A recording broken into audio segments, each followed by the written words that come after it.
Hello everyone, glad to have you join us on this edition of Entertainment News. Welcome to another fantastic time on the show coming to you on Channels Television. I'm Obichukwose.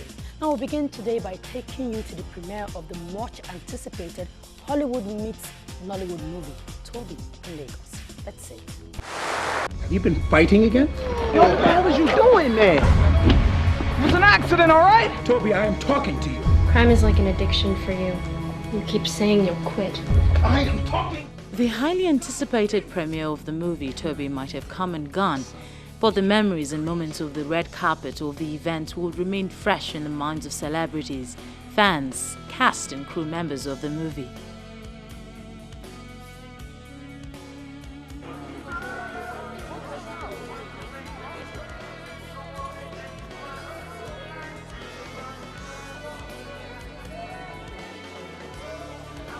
Shortly after the red carpet opened, the night turned out to be not only colourful, but came alive with activities as actors and broad spectrum of guests stumped the Ozone Cinema, Yaba, Lagos. You know, nervous, excited, calm, relaxed.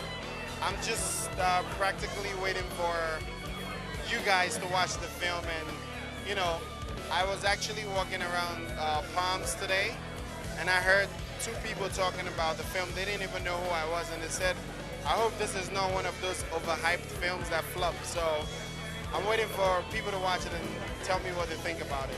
All right, I played the role of Juliet. It wasn't really, every role is challenging, don't get me wrong, but Toby as a movie and me playing Juliet in Toby is not that challenging to me because I'm playing a role I actually play in real life, a mother, you know, so it was more like relatable, easily relatable to me. So I expect to see great pictures, great sound, wonderful story, great acting, delivery, beautiful rendition. That's what I expect to see. I'm curious, very, very curious because of the title. Toby, it sounds Yoruba, and I know it's not a Yoruba movie. The lead character arrived in Nigeria for the first time only a few days before, shares his experience playing Toby. This was my first lead role in a film, so I had to take on a lot more responsibility with remembering lines and all that kind of stuff, but I definitely have a deep background in acting in America.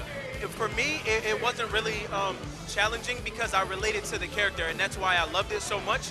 When I'm 24 now, when I was about 17 or 18, I kind of got rebellious with my parents too, and I wanted to do whatever I wanted to do, and I had to learn that you have to listen to your parents because they want what's best for you. So I kind of went through something like that, but not to that extreme that Toby had to go through. Like, I didn't do anything bad to anybody, but I definitely went through some things. So when I read the script, I said, I love this. This is something that I've been through. It should be easy for me to portray this character. It's part of a gang. Yo, get the fuck out of the car! Get the fuck out of the car! You go out there with your so-called gang. Mom's ex-boyfriend was from Nigeria, so he used to show me Nigerian movies. I've tried Nigerian food with him before. I really didn't know much until I started doing this movie. And when I did this movie and they told me that it was you know, a Nollywood film, I started doing the research and started seeing what the Nigerian movie culture was like. And I love it. It's similar to America, you know, and you know, but I'm learning every day. This is the first time I've been here. I've been here all week, and I'm learning more and more about the culture. And they said, would you come back? And I'm like, yeah, you know, yeah, I'll come back. You know, so everybody's been really nice to me. It's been good.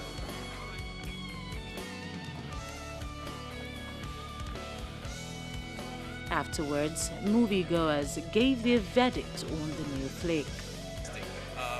One very good thing I learned is the relationship between father and son. You know, you should be like a friend. You know, apart from the father-son relationship, you should have your son or your kids like your friend. So that's why. I like Toby, and I like Toby's girlfriend, and the fact, the twist that she got pregnant, that was really kind of cool. And it was a really good movie. I mean, at the end, and the lawyer brother who gave it all for him. Like, I really wish that was real life. But yeah, it's a really good movie. I mean, I enjoyed it. The movie was quite touching. you know, because it was touching on the issue of family. That is, what would you do if your family, your loved one rather, is in trouble? Will you give up everything? You know, and that was what the movie was about. And that movie actually taught a lot that, you know, when family is everything, you will do anything. Toby is an independent movie produced by Nigerian Emmanuel EG. So our movie industry continues to grow, or so it seems. Okay, now moving on. Red carpet generally are simply awesome times where you get to see our stars work with some of their best outfits, posing and smiling for the camera. So in our next report, we'll take a special look at some of the high points, or what we call the red carpet moments.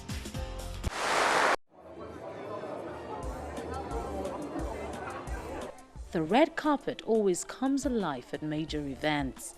Not only do we get to see some of our favorite celebrities, we also learn a thing or two about their sense of style, and the most outstanding ones may even start a new fashion trend. The colors, the glamour, the courage, and the combination of different accessories that wowed us at some of the recent outings cannot be undermined. Black seemed to be the color of the day at some recent events. The color has a way of bringing out the finest of fair-skinned ladies when matched with bright accessories. Actress Chinyere Winfred stepped out matching her flowing black lace dress with same-patterned clutch bag and shining dangling earrings, with her hair styled into her signature afro puff. Finest Chidi Okafo also made black color the center point, and she accessorized it with eye-popping gold necklace. Just tell me, who are you wearing tonight? Oh, I'm wearing a Franco Sodi for Bunokri's Journey. He put together this. The producer of multiple award-winning movie Two Brides and a Baby, Blessing Egbe, gave us the opportunity to view gold from a different perspective. Her makeup was quite daring, leaving us to wonder what we should concentrate on, the makeup or the dress. Speaking on matching outfits, Kenny Sent's best sword tom for her wardrobe choice has got to be this Cortina-typed cover shoe. Ouch! However, she is sporting in a laid-back, classy flowing tube. She almost made it classier by packing up her hair to bring her silver necklace into focus. I don't know who I'm wearing. She's definitely not a Nigerian. I don't know if it's a she or a he, but I got this from a shop. I liked it. I got it in February. I kept it for the headies. Almost in opposite direction, Blessing Egbe in a similar styled tube wore her long hair with a bright dangling earring, and of course can afford to leave her neck bare. With bright colored dress, a mild makeup will do justice. Just as Arias Agbeni showed up with her bright colored mosaic dress, leaving us with a cue that the face can actually take a rest from colors if the dress is extra bright. And with that hairstyle, you don't need anything around that neck. Who are you wearing? Because I'm not going to go without asking. Eclectic by Sasha, of course. And the self-styled Storm Records First Lady Sasha P won't just take a break from appearing amazing. See her again looking smart in gold and purple. There is so much style to behold on the red carpet. However, we will part by telling you that in as much as we love the eclectic feeling of a beautiful outfit, we know that what is most important is the person wearing the dress and not that beautiful costume. Always a wonderful time on the red carpet because you get to see all sort of things there. Now, movie, music, comedy, fashion industry in Nigeria no doubt has taken a new dimension, growing on a daily basis. Now, another industry that is not lagging behind is the makeup industry. Now, you would agree with me that a lot is happening there. On our interview segment, we spoke to one of the key players in that industry, taking it to the next level. Ladies and gentlemen, Tara. Thank you very much for having us. You've been on for over 14 years now, and from what I've gathered, you've been awarded with several awards. How did this journey start? Well, I started as an undergraduate, just doing my friends' makeup and just showing them how to do makeup. And then somebody said to me, why don't you start it as a business? and I started to charge for the service. And from charging for the service at the time when people didn't even think it was something that people would be willing to pay for. But I think it was in the positioning, we positioned in the right market. We found people who were exposed enough in terms of exposure travel, they know what obtains in the international world, and therefore were willing to pay for the service. And starting from that position standpoint, it made it easier for other people to catch up with it. Now, is it that certain people, like singing for instance, certain people are just gifted, they just know how to sing. Now, would you just call makeup? Is it anybody? Not anybody can go into. First of all, you have to have the skill. You have to have the skill. Some people learn the skill. Some people have it naturally. There's some people that are born artists. My son, for example, 10-year-old, he draws amazingly. And those things, I didn't teach it. You know, it came with him. So there's some people who are arty and some people who are artistic, and they come with it. And a lot of makeup artists, famous makeup artists I know, have that illustration, drawing background. So that helps. Now, please tell us. And now, for instance, now you have 2 franchises and branches everywhere. How have you been able to expand what started in the classroom into what it is now? Well, starting up, you don't know when you break even. Because starting up, you don't even know. You don't have the financial systems in place to be able to say, I'm running a profitable business. I only knew about profitable, when you say business is profitable, when I went to business school. And this was about 4 or 5 years ago. I've run the business based on cash. I'm seeing the cash in. I'm okay with the cash that I'm seeing, but you don't know whether you're running a profitable business. So I didn't know when I started, when I broke even. But as I've grown, there's systems in place. We have a finance department, and they're able to say, okay, this is the most profitable branch, this is the most profitable product, and those informations are easier to get. But back then, I wouldn't have known how to break even. Your success level shows that you know exactly what you're doing and what you want. Now, what are the skills that are needed to start up, maintain, and sustain a makeup business? I think it's very important to do a lot of apprenticeship.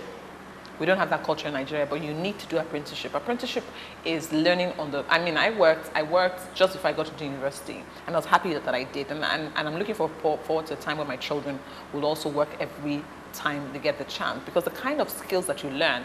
I mean, I didn't know I was a great salesperson until I worked on the shop floor. Today is one of the skills that I think that is God-given. I can sell ice blocks to someone in Eskimo, to an Eskimo or to someone in Iceland.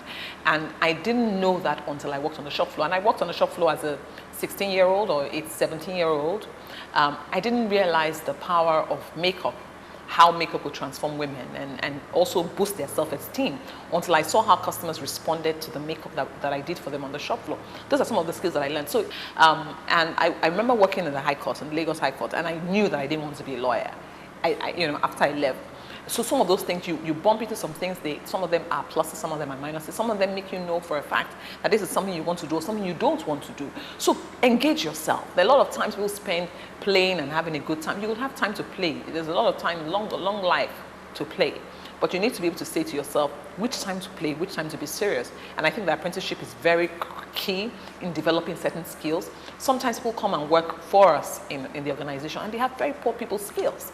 And the question I ask my husband sometimes is, how did this person get to this age without knowing that you have to relate with people in a way that you are likable? You work in an organization and people don't like you. Why? Didn't you know there's something wrong? But what happens is that sometimes when you are interrelating with people, people say to you, oh, the way you look puts people off. Then you now learn how to smile better. Now, if you had to start again, what would you do differently? I think I would have worked. I think I would have worked in an institution. Yes, that's what I would have done differently. And I say that a lot because I find that there's a struggle in, I mean, I have a desire to build a company that outlives me. I have a desire to build a company that Nigerians can be proud of, that can become international, but yet still Nigerian. I'm looking forward to a company that people will see and say, oh, that's a Nigerian company, but oh, wow, how amazing. It's become what Google is today, or it's become what ExxonMobil is today in the international scene. But the question is, because I didn't have any experience working in a structured environment, I see the struggle within my desire and what I am able to do. Tara Durotoye right there. Now for a quick entertainment news roundup, check it out. Akindele from the Jennifer fame has tied the knot with her fiancé, Kehinde Oloyede Almaroof. The actress, who began mainstream acting as a teenager in the television soap I Need to Know, springs up a surprise by going ahead with a traditional wedding, which we all know as Nikai, on Thursday, as opposed to the earlier announced date on Saturday, the May 26th. A close associate of the family confirmed that she was actually wedded. A big congratulations to the newly wedded couples. Now, controversial Nigerian frontline singer D'banj has starred in a new short movie produced by Kanye West. The movie, titled Cruel Summer, stars the former multiple award-winning Mohit singer alongside his new label mate Pusha T, Mr. Hudson, Big Sean and Tiana Taylor. Cruel Summer is the second short film by West after the critically successful Runaway, and was screened during a splashy party on Wednesday night during the Cannes Film Festival. The 30-minute short flick stars fellow good artist Kid Cudi as a car thief who falls for a blind Arabian princess. Now, inspirational singer Nicolai has revealed in a brief chat why she's been away from the music front row for a while now. The singer, who got married recently, explained that she's been very busy lately working on some new joints that will be released soon.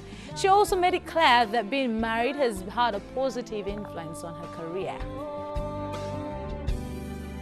I've never felt this way before. In the morning, your body wakes up, but your mind doesn't. Reach for a cup of Lipton Yellow Label. Enjoy the great taste. Let the natural theanine switch on your mind. Come on, light up, light up, light up. Get up to the beat. Come on, light up, light up, light up. Let's get up on our feet. Get up on our feet. Come on, light up. Lipton Yellow Label. Switch on. At this point, we'll take a musical break. We'll be back. Don't go away.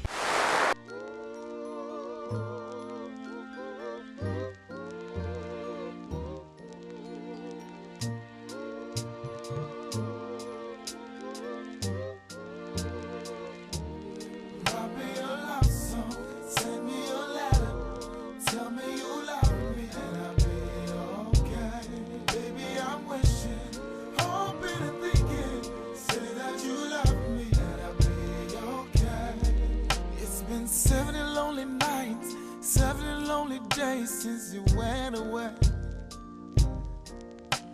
your presence I'm missing, my reason for living. You took along with you, baby. I'm wishing, hoping and thinking you come back soon. I will give up anything, give up everything just to hear from you. So write me a love song, send me a letter. Tell me you love me and I'll be okay. And baby, I'm wishing, hoping and thinking, just say that you love me and I'll be okay. So write me a love song, send me a letter. Tell me you love me and I'll be okay. Baby, I'm wishing, hoping and thinking, just say that you love me. Okay. I can still smell your perfume. Girl, if I only knew to be this way. I packed my bags in a hurry, catch a plane or a train just to be with you. 'Cause seems like forever since you've been gone. And even though you say that you're coming home soon, I try to convince myself that everything's still okay. 'Cause it's been 70 long days, 70 long nights since you went away. And I haven't heard from you, not a call, not a letter, saying you're okay. Is this what love is supposed to be? Is there something missing that I cannot see? Meanwhile, I'm standing right here waiting for you to write me a love song. Send me a letter. Tell me you love me and I'll be okay. Baby, I'm wishing,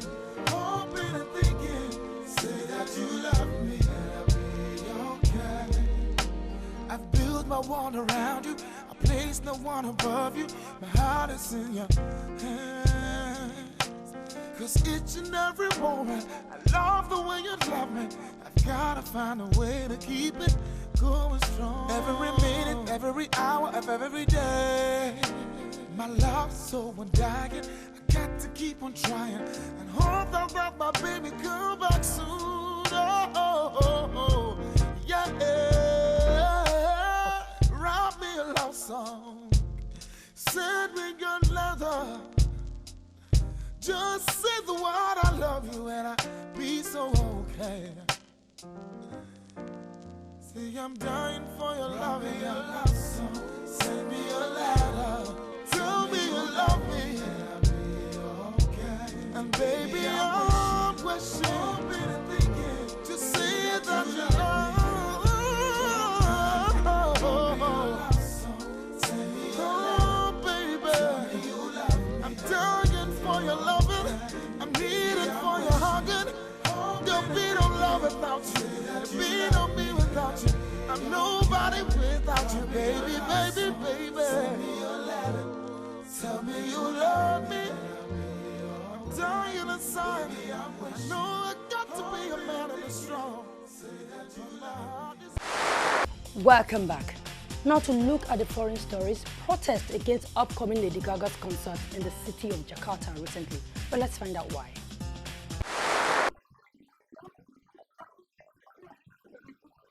Hundreds of members of Muslim groups in Jakarta held a protest against an upcoming Lady Gaga concert in the city on Friday, May the 25th, 2012.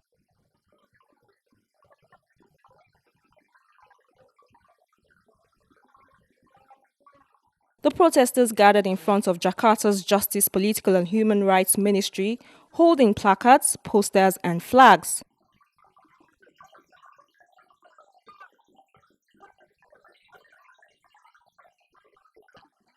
We cannot accept this. We're the Muslim majority and we must reject this, protest leader Ayub Najim said.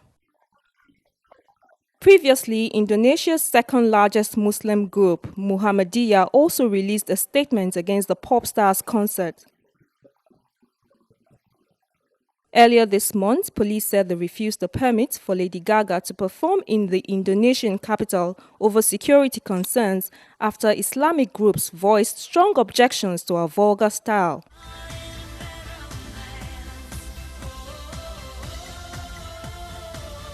But Indonesian National Police said they are still discussing it, and organizers said it will go ahead on June the 3rd. The question of whether we would cancel the concert in the worst-case scenario, we actually do not dare to speculate about that because we are still continuing to coordinate and communicate with all relevant parties so this concert can be run properly and smoothly. Indonesia, a secular state, has the world's largest population of Muslims, as well as significant minorities of Christians, Buddhists, and Hindus. Okay, before we round up this segment, let's see some updates on the ongoing Cannes Film Festival in France. The ongoing 2012 edition of the Cannes Film Festival in France continued with the screening of The Cosmopolis on last Friday. Twilight star Robert Pattinson stars as a ruthless billionaire on a journey to self-destruction in this Canadian director David Cronenberg's flick.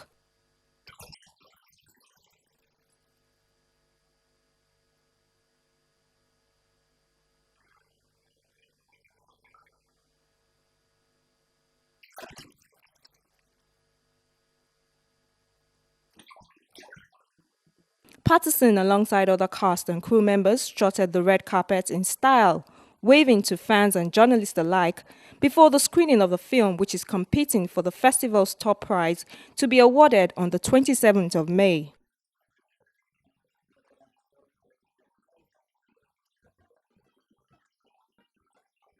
The raving actor played high-finance wonderkid Eric Parker, obsessed with the idea of crossing New York during heavy traffic and roadblocks to get a haircut. I think you acquire information and turn it into something awful. What does it mean to...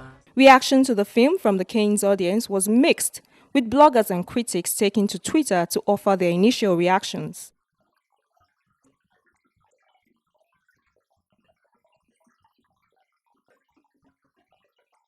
In similar style, Nicole Kidman led out fellow cast and crew members of The Paperboy on the red carpet as the movie premiered at the festival. The Oscar-winning actress signed autographs for waiting fans as she arrived in an open-back wine dress. The 44-year-old says she found some of her most rewarding roles in low-budget, independently produced movies, even if the star had to do her own hair and makeup owing to budget constraints.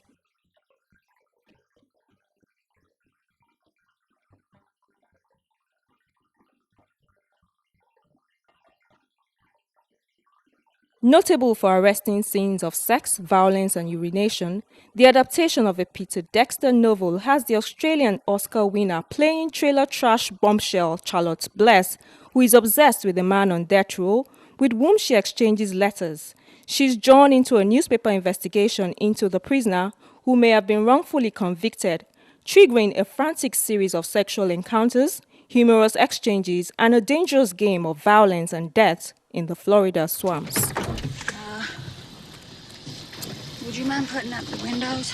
This is gonna mess my hair. All right, that's the much we can take today. Thank you so much for staying with us. I'm Ogi Chukwose. Thank you and goodbye.